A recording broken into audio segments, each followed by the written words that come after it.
Latvijā 49% jauniešu mācību uzdevumu veikšanai izmanto mākslīgo intelektu, liecina Samsunga konkursa veikta aptauja. Ko Ogres tehnikuma skolotāji domā par mākslīgā intelekta iekļaušanu mācību procesā? Kas attiecas uz mākslīgo intelektu saistībā ar maniem priekšmetiem, tad man ir divas dažādas atbildes. Kas attiecas uz vēsturi, tad mākslīgais intelekts nevar palīdzēt cilvēkam veidot kritisku domāšanu, kritisku izvērtēšanu un prasmi veidot savu argumentāciju. Domāju, tur, kur ir vispār izglītojošie priekšmeti un sacerēmi, tur gan es domāju, ka mākslīgais intelekts ir spēcīgs konkurents mūsu smadzenēm, jeb audzēkņu smadzenēm.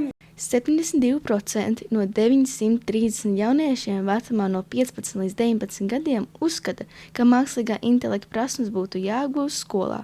Savukārt 19% jauniešu domā pretēji.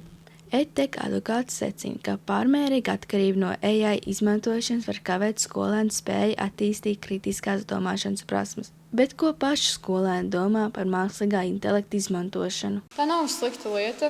Viņu var izmantot, bet ir arī jāmāk viņu tieši izmantot ar mēru.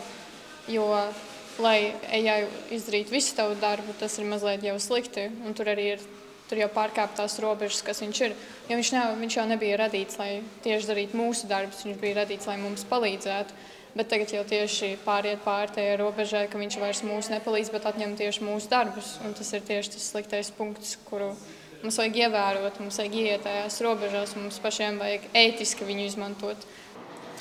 Es domāju, ka mācību procesā mākslīgo intelektu nevajag izmantot, jo studenti pārāk daudz uz viņu izmanto un nedomā paši par sevīm un nemāk uzrakstīt esejas paši vairāk un nevar paši uzģenerēt kaut ko uztaisīt, izveidot.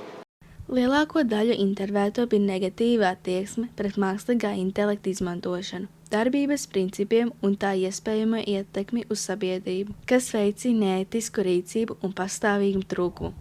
Ketija Butkeviča, Amanda Molustova.